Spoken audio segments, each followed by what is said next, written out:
É porque ele faz tanto samba bom que eu fico até com dificuldade para achar um. Até o final da entrevista a gente vai achar. Tu vai lembrar, né? Tu tava me falando aí de um som aí meu e do Miriti que tu já separou. Não, eu gosto de Ser Humano. Ah, Ser Humano. Ser Humano é uma viagem. Ser Humano. Eu gosto de Ser Humano. Pô, Ser Humano, cara, eu assisti... Mas eu gosto de Ogum também, aí fica difícil. Aí, bagulho mais sério ainda, né? Assim, são duas temáticas diferentes, mas fortes, né? Ser Humano foi uma história interessante. Eu assisti uma entrevista do Zeca, em que alguém perguntava pra ele como é que era essa questão de viver deixando a vida levar. Ele disse nessa entrevista que isso aí era música, bicho. Que era um pouco da vida dele, mas não era na totalidade. Eu entendi o que ele queria dizer. Porque a galera olha pro Zeca achando que o Zeca é só... Era aquele Zeca de doideira, e o Zeca sempre foi família, responsável pra caramba nas questões dele, né? Se ele foi doideira, não era na totalidade o tempo todo. Aí eu fui doideira também, tu sabe disso. Quantas vezes você me encontrou lá no Jaca com... Chegando em casa. Chegando dos trampos, né? De perna cruzada, tocando cavaquinho. Eu, Barbeirinho? Você e Barbeirinho, falecido Barbeirinho. E engraçado que o mais engraçado é que eu sempre fui muito fã da tua maneira de trabalhar, da sua maneira de conduzir, que você sempre quis alcançar. E a gente está há muito tempo sem se ver. Verdade, nessa E época eu acabava de tocar naqueles pagodes da vida naquela época. Eu já morava no Jacaré. E eu lembro que eu chegava, eu te via e ficava ali sentado com você. Ficava. Nunca se envolveu na nossa política ali, que era um bagulho de correria mais séria. Mas chegava, dava... Não, mas o importante é estar ali. Pô, Negrão, eu já lhe agradeci por ter aceitado a chamada e ter vindo aqui fazer esse showzaço pra gente. Então, quem agradece sou eu por ter sido chamado. Pô, mas você não teria como ser chamado, Xande. Você é o cara, você é o divisor de água. Não. Você, da minha geração, que a gente é contemporâneo, né? Na mesma época, começamos juntos. Outro dia eu tava lembrando do Ratão. O Ratão sumiu, né, cara? Ronaldo Chaga, primeiro violonista do Revelação. Tu lembra que a gente tocava lá no Difícil é o Nome? Antes do Revela, né, cara? Muito antes. Mas aquela célula ali que montou o Revela, não foi dali? Foi dali. Que o Arthur já tava lá com a gente. Arthur. Aí tá um cara que sempre foi teu fã. O Arthur, né? Arthur Luiz. O Arthur sempre me deu uma moral mesmo. Cara, o Arthur, toda vez que a gente conversava lá no Águia de Ouro, de 10 palavras que ele falava, 8 era Claudemir. Pô, que maneiro. Aliás, eu conheci teu trabalho por causa do Arthur. Porque eu fui morar em 1981 e o Arthur foi o cara o primeiro, quando eu cheguei na favela, que eu já cheguei na favela apanhando, né? Como assim? Tinha porque lá no Águia de Ouro tem a parte de cima ali, que é a Santa Luzia, tem o Cruzeiro, tinha a beira do rio, que hoje você passa ali na linha amarela, na altura de Del Caixeira, onde caiu a passarela, aquela mureta do lado direito. Não existia ainda, né? Ali é a beira do rio, que é naquela pista que vai pra Barra ali, era o rio Faria Timbó. Então tinha a galera da beira do rio que brigava com a galera do Cruzeiro. E tinha o Caúla e o Doca, que mora ali na Guarapari, que é paralela à beira do rio. E tinha o Nona, irmão do Márcio, que morava na Vacaria. Tu lembra do Bico Doce, cara?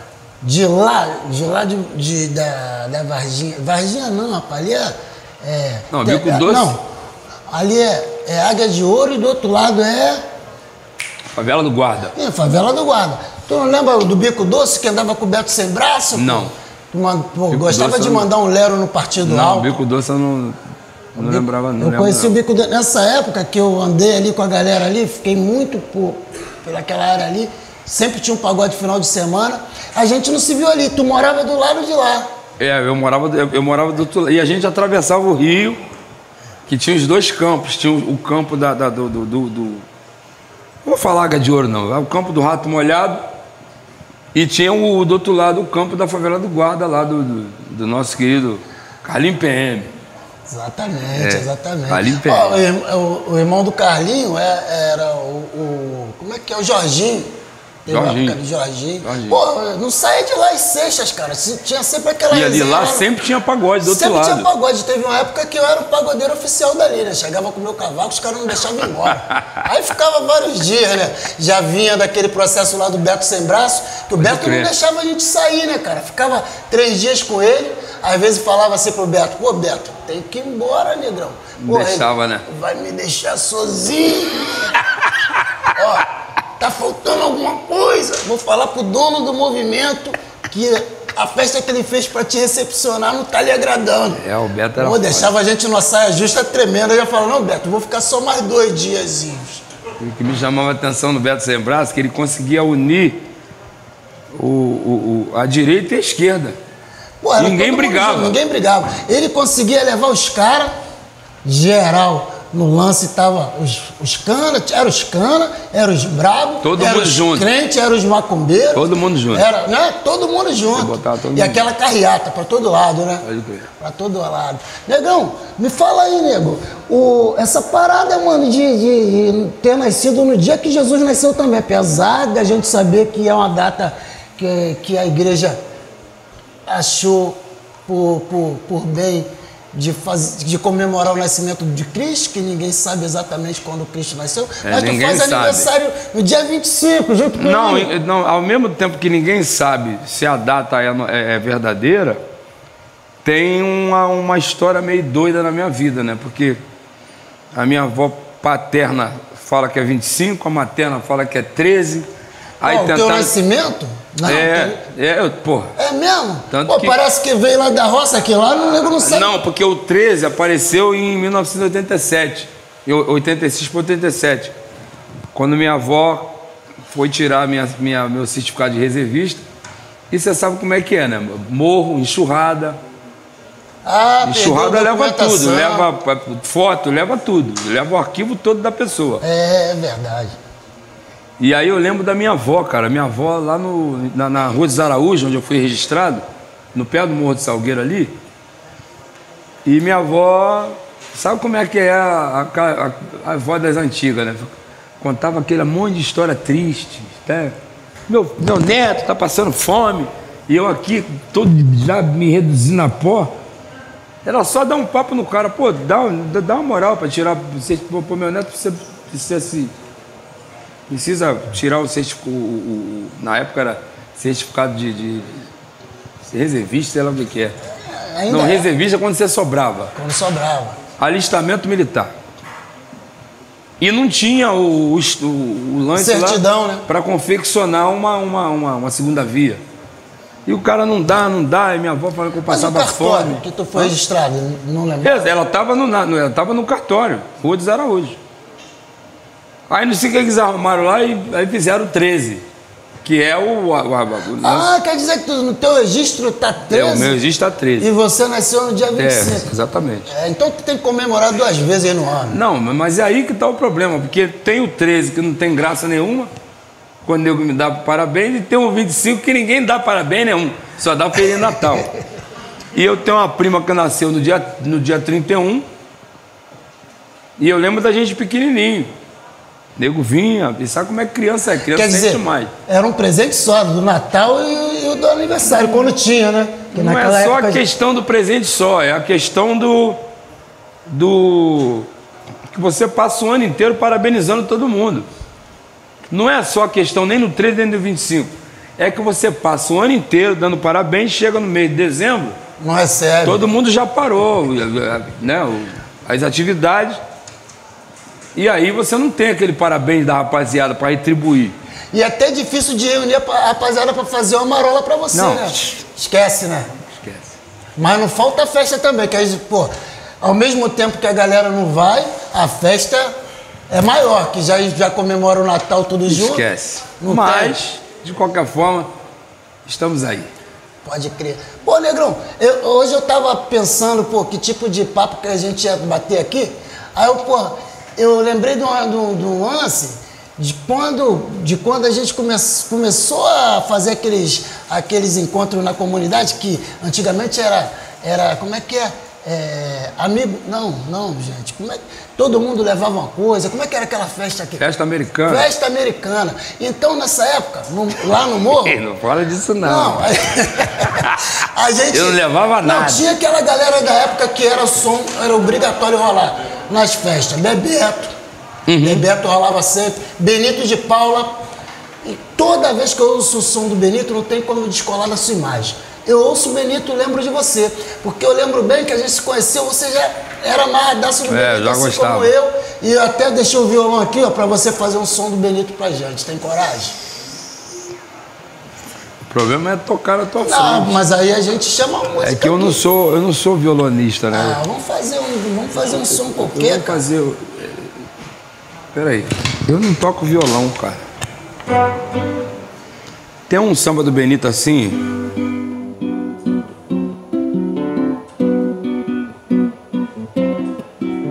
Eu sou como a borboleta, tudo que eu penso é liberdade.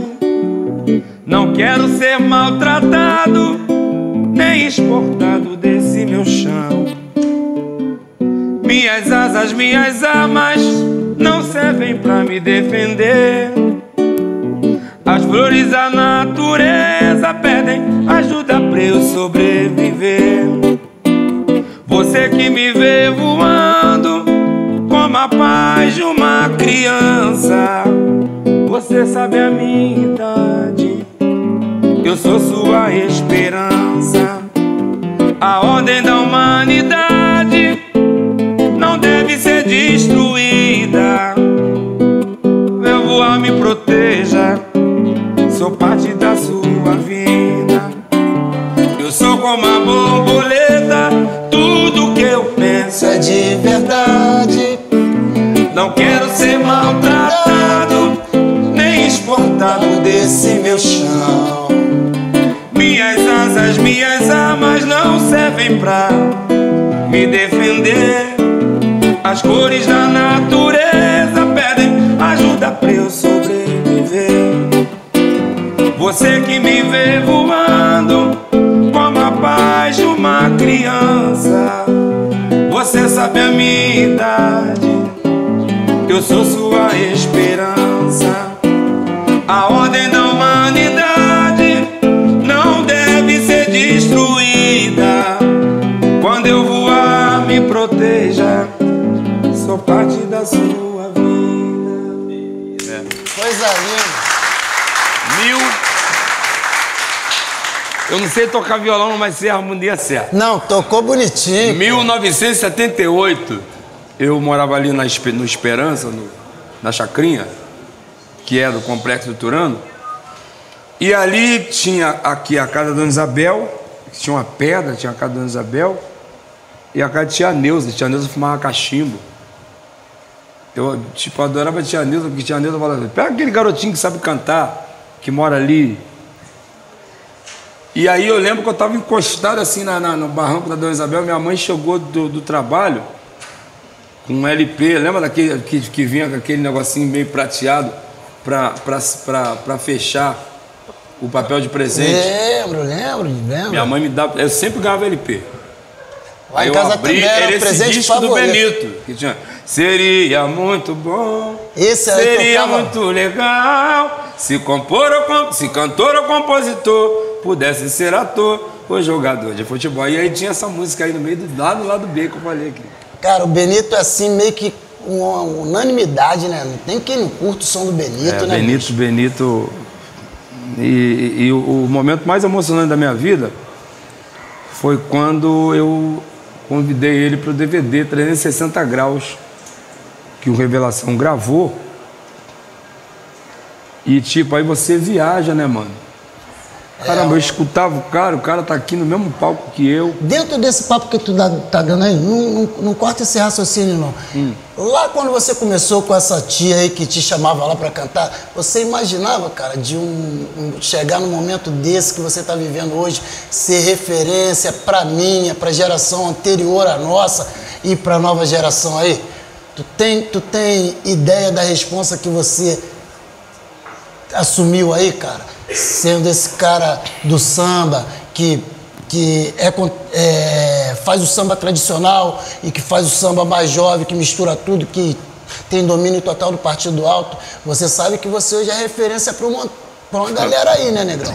Sua responsabilidade, não adianta você tentar fugir disso aí, que essa parada caiu e você tem que segurar esse rojão aí. Eu não consigo me ver nessa coisa toda. Você não se vê, até porque eu sei que você é um cara simples mesmo, é um cara que não tem essa bobagem de... O seu ego não é inflado. A minha pergunta é a seguinte, lá atrás você idealizava isso pra sua vida? De coração, nunca pensou em ser artista? Não, eu nunca imaginei que eu fosse conseguir, porque muita gente não sabe que eu sou primo do Guaraci Santana. É um primo tio, né? Mais conhecido como Guará, que descobriu que eu era muito fã do Carlinhos de Pilares. E aí, junto com o Nando da Abolição, que morava no Morro da Coroa, ali na Abolição, que uns falam que é Coroa, outros falam que é Trajano, mas... E aí colocaram meu nome de Alexandre de Pilares. Mas na hora de assinar, além de... Tinha o Alexandre da Imperatriz, canta Ser Feliz, Imperatriz, despontou. Falei, pô, vou imitar o nome do cara. Tem o Alexandre da Imperatriz, Alexandre de Pilares. Aí eu tirei o Alexandre e botei Xande. Aí surgiu o Alexandre Pires. Só que eu achava que o de Pilares ia imitar o Carlinhos. Tirei o de Pilares, apareceu o Xande da Harmonia. Eu lembro que eu chegava no Faustão, Xande de Pilares? Não, só Xande. Aí veio o Xande da Harmonia. Falei, pô, vou ter que botar o Xande de novo. Aí tirei e veio o Xande do Aviões. Os dois são meus amigos, graças a Deus. Mas eu não imaginava, sabe por quê, cara? Porque a nossa época não é igual à época de hoje, que você tem acesso ao artista. A gente não tinha acesso a ninguém, era só através de revista. Lembra que a gente pegava e colocava... Lembra quando a gente colava na parede a foto dos artistas? A gente só tinha a presença do artista através de foto. Hoje a pessoa entra lá no Instagram e fala com o artista que ela quiser. Se ele quiser responder, responde ou não. Então, quando eu comecei a tocar lá no Turano ainda, com o grupo Só Vodka, está todo mundo tocando aqui, está tudo certo, ninguém vai chegar a lugar nenhum, mas a gente vai se divertindo aqui. Depois que eu comecei a tocar no Pagode da Gessi, eu comecei a ver aqueles artistas que eu colava na parede, tanto os compositores como cantores. Pô, os caras estão aqui. Aí eu começava a cantar uma música que não era sucesso deles para impressionar. Aí daqui a pouco o Revelação foi gravar em 99 na impressão digital. O senhor Biravaí cismou que eu tinha que cantar, que eu não queria cantar. Você não era o cantor lá no Revelação? Não, no pagode que a gente fazia no Varandão, lá na Rua Adriano, eu sabia cantar um monte de samba como sabia cantar na Gessi. Então, pô, ninguém cantava, ninguém se manifestava, eu pulava no miolo e firmava o pagode. Então, na minha cabeça ali, é porque, cara, irmão, a gente é do tempo que os grupos de samba não tinham cantores. Originário do samba não tinha cantor, Exporta Samba não tinha cantor. O próprio Fundo de Quintal, apesar de vez em quando o Kleber botar a cara, o Sereno botar a cara, o Arlindo, mas se você pegar ali, se for pra morrer, eu morro lutando contigo. Era todo mundo cantando ali, geral. Qualquer criança. Naquele formato do original do samba. Então, tipo, essa coisa tem um pouco a ver com a gente. Não tinha o solista. Também porque a gente começou, não tinha esse lance. Era o pagode na voz, né? No gogó. Então. Era no gogó. E o povo que cantava, a gente só tocava. Então eu acho super natural. E aí o gogó, quando a gente fala, rapaziada, é que não tinha o som, né? Não tinha. A aparelhagem que tem hoje, né? E engraçado, sempre quando eu tô no meu show, que eu vou registrar alguma coisa desse tempo, eu falo sobre as bebidas, né? Porque naquela época era cerveja, guaraná, nem água mineral tinha, era cerveja e guaraná, linguiça e batata frita, se tivesse linguiça. A gente fez junto uma época, falando isso, a gente não pode esquecer lá Tu tava falando do 360 graus quando veio o Benito, não vamos perder isso não. E não perde essa daí também não, mas tu lembra daquele sufoco que a gente passava lá no Olimpo? Que a gente tocava que era aquele sandubinha. Os caras botavam lá uma aguinha, aquele cachorro quente, só salsicha e o pão, né? Só salsicha e pão sem molho. Sem molho. Eu falo isso e certo. Achava que tava tudo certo. Me recusava com a... Fora os caôs quando acabava o evento. Cara, pô, pai, não vendeu. Não vendeu. Bababá. Eu fui tocar no Morro da Tabajara em 1983. E aí, tipo, não tinha... Ainda tem mais uma. Antigamente, não tinha corda no grupo. Era só percussão. Por quê? Por causa da influência dos originais do samba. E, né? Que era a frente, era toda a percussão. Pô, o nosso papo sempre vai puxando outro papo, daqui a pouco a gente não fica tem perdido. jeito. Aí eu fui fazer o show no Morro da Tabajara, a gente foi tocar, tinha aqui os tantãs, era de nylon. E a gente tocava tac, tac, tac, tac, tac, era essa levada, né? E essa levada já era... E aí o caboclo lá chamou a gente, aí, compadre, todo mundo em fila, pode pegar reto e ir embora. A gente tinha condição de brigar com alguém? Vambora. E fomos embora duro, sem nenhum. É mesmo, bicho?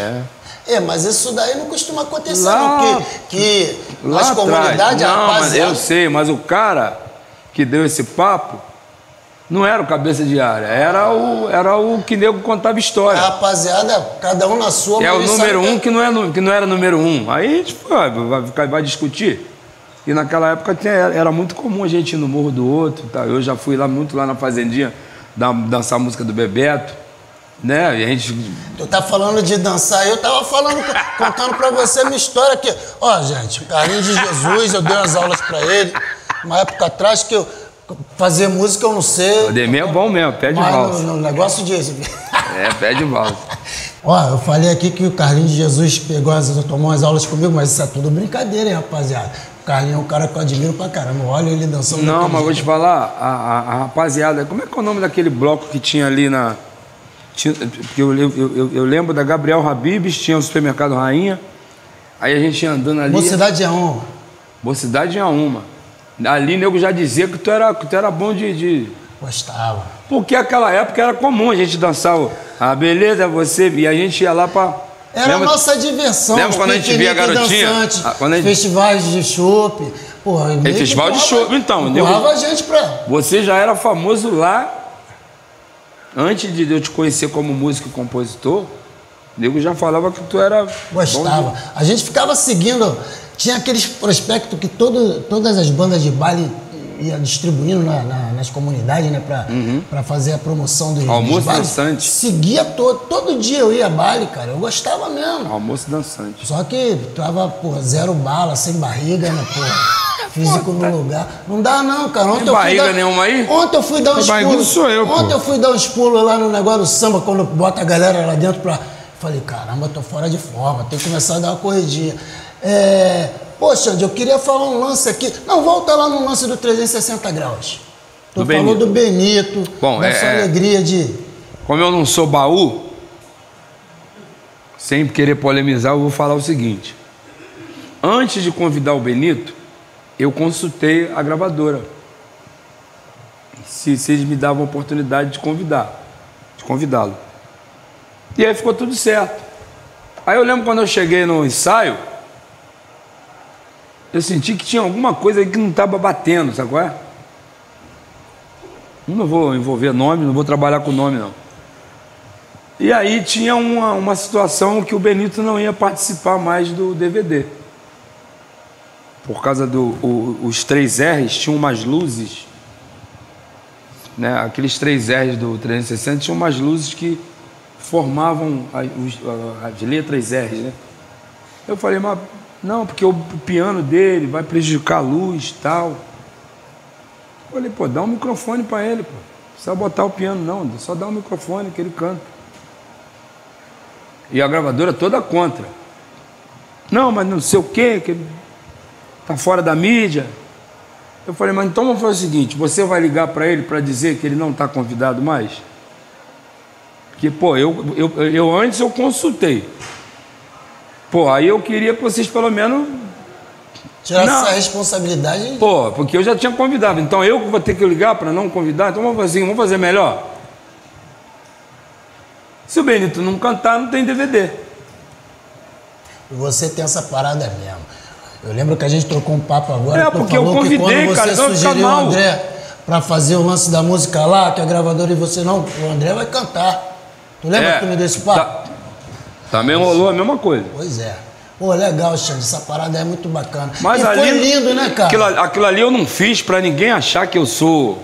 Eu sou uma pessoa normal. Só que naquele momento ali, eu me baseei lá no início. Falei, peraí, primeiro eu vou perguntar se pode, e depois eu vou...